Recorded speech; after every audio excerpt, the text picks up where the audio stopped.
Yo, what is going on, Ravens flock? What is going on, Rain Gang? It's your boy Sutton Def here with another video from the Purple Rain Podcast YouTube channel. Before I get into anything, make sure you guys go ahead and like the video, subscribe to the channel, as well as me and Alex will be providing you guys a lot more Ravens content. The season is underway, and I'm here to talk about it today because I had some stuff on my heart, on my mind when I woke up this morning. Last night, I just watched the Buffalo Bills walk into SoFi Stadium and completely annihilate the defending reigning Super Bowl champions, LA Rams. It was insane. I was watching that game and I was taken aback.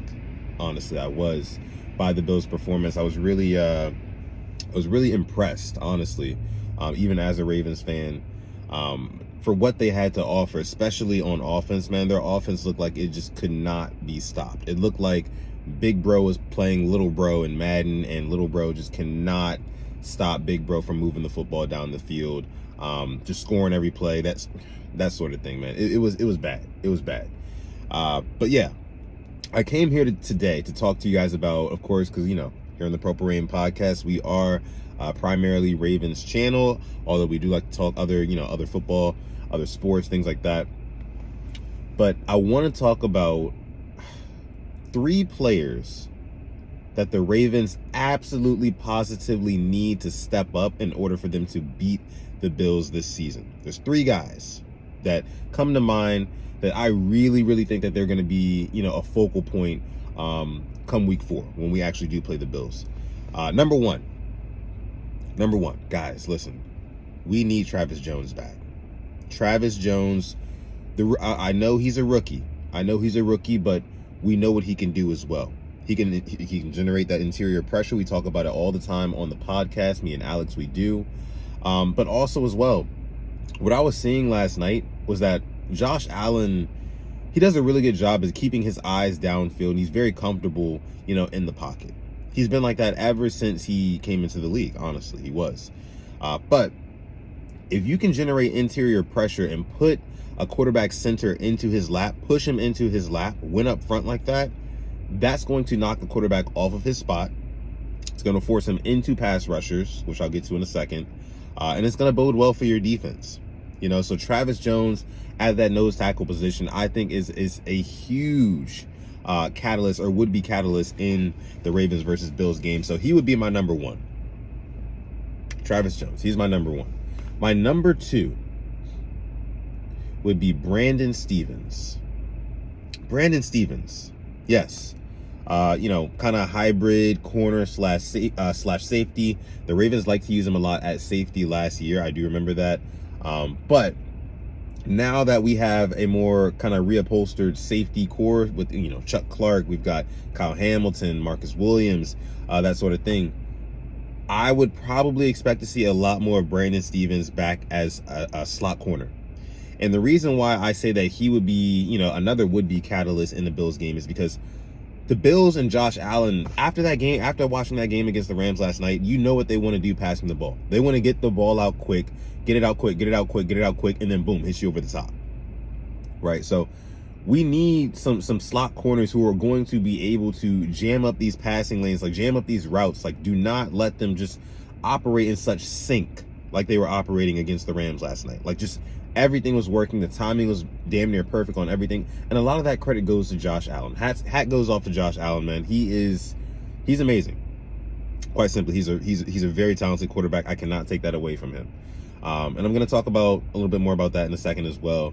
This video won't be too long, guys, but that's my second guy, Brandon Stephens, because they like to get the ball out quick. So you need somebody who's going to be able to delay those routes, knock off the timing of the Bills receivers, and give our edge rushers a little bit more time to get home against Josh Allen. Because, he's also a big guy, so he's going to take a little bit of time to get down, and he wouldn't surprise me if he was, spinning out of sacks and extending plays and things like that. So you're going to need your corners to definitely hold it down just a little bit longer than usual, if you're playing a different quarterback.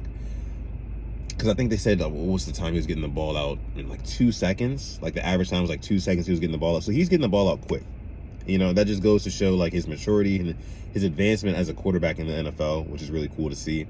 But yeah, Brandon Stephens, because he's going to have to be that guy. I fully trust on the outside Marcus Peters and Marlon Humphrey, right? I trust those guys, but Brandon Stevens, I can definitely see the Bills kind of going straight to him, if you know what I mean.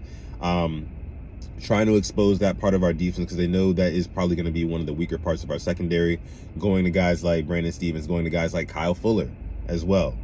But I say Brandon Stevens first and foremost because he is a younger guy, a little bit less experienced, that sort of thing. So yeah, those are my starting two. So Travis Jones, Brandon Stevens, and then my last one, guys. My last one is going to be Ronnie Stanley. This one is obvious, of course, but the pass rush of the Bills as well. It's not just the Bills offense that fires all, firing on all cylinders right now. Their pass rushers, we're talking Von Miller, we're talking guys like Carlos Basham out of Wake Forest, who I really like coming out of Wake Forest. I was hoping the Ravens would get him, but we didn't. The Bills have him, and he's making plays. But yeah, man, we cannot afford for Lamar Jackson to feel uncomfortable in the pocket this season. And that's not just against the Bills. That goes for any team. But it seems like the Bills are the team to beat. That's why I'm making this video. Ronnie Stanley, he needs to be back. He needs to be healthy. I don't care if we sit Ronnie Stanley all the way up until week 4. If that's the game that he comes back week 4 against the Bills, I'm happy with that because we're going to need him at full strength. We're gonna need him at full strength if we want any chance, any sliver of hope at beating the Buffalo Bills because they are the team to beat right now in the AFC. I'm sorry, they are. They are. I don't think it's the Bengals. I think if the Bengals and the Bills played next week, I think the Bills would win. They're more talented. They showed you they're not just talented on paper. They translated to the field as well. So that's why I'm saying there's a couple key players on the Ravens because again, we're a Ravens channel. We talk primarily Ravens football. There's a couple players on the Ravens that I think that really would need to step up and have a really good game if we want any chance at beating the Buffalo Bills. So just in review, again, Travis Jones, number 1, Brandon Stevens, number 2, Ronnie Stanley, number 3. And I'll even give you an honorable mention here. I would say Odafe Oweh. Odafe Oweh has to be my honorable mention because he's got to be the guy who's getting after quarterback. He's got to be a nightmare in the backfield all season, especially against guys like Josh Allen. Josh Allen's a bigger guy. He's got some wheels on him as well. So I think Odafe Oweh will definitely be, important because he's got some speed on him too, and tracking him down, making sure that he can get home. We're gonna need that guy on the ground, man. There's no way that the Ravens can allow the Bills to go 9 for 10 on third down, 90% conversion rate on third down, and expect to beat that team. You just can't. You got to get Josh Allen on the ground. You got to get him second guessing himself because when he's in sync and everything is just, flowing so beautifully for them, they're very, very hard to stop. Very hard to stop. So we got to be disruptive by creating interior pressure, delaying those wide receiver routes so he doesn't get the ball off quick, and protecting Lamar Jackson's blind side because their pass rush is something serious too. Now let me segue to this, guys, before I get out of here. Josh Allen and his running. And the narratives around Lamar Jackson and his running. It's so funny how Josh Allen can go out there and, he can run around. I'm talking design runs. I'm talking runs off script, literally running into guys. And all anybody has to say about it is just like, oh my God, that's so amazing. Like, he's such an athlete. He's a big guy. So, he's just running over, stiff arming guys. But when Lamar Jackson does the same things, the same sort of things, it's like, oh, he's running too much. He's risking it for the biscuit. He shouldn't be doing that. And it's like, I'm just here to ask you guys, why do you guys think that is the narrative that is attached to Lamar Jackson and not the same narrative that is attached to Josh Allen? Here's my theory. I think that since Lamar is seen as a smaller guy, but he only gives up like 15 to 20 pounds to Josh Allen. That's why most people will say like, oh yeah, it's fine that Josh Allen takes those hits because he's a visibly bigger man for sure, and it looks like he absorbs them a little bit better than Lamar Jackson would. But the thing is, we don't even see Lamar Jackson take hits, and this is where I would push back on that theory. We don't see Lamar Jackson take hits because Lamar Jackson is more of a finesse runner. Josh Allen is more of a power runner. But even still, being a power runner, you're going against guys in the NFL like a Bobby Wagner, like, a Khalil Mack, like, these really, really big guys that you're going to be going up against this season. I don't care if you're Josh Allen. I don't care if you're Lamar Jackson, Patrick Mahomes, anybody. You get hit by these guys, your season could be done. So that's why I just don't understand why the narrative is just not the same. It's never kept the same. It's really weird to me. But let me know what you guys think in the comments down below. I'm going to go ahead and wrap this video. I appreciate you guys for tuning into this episode.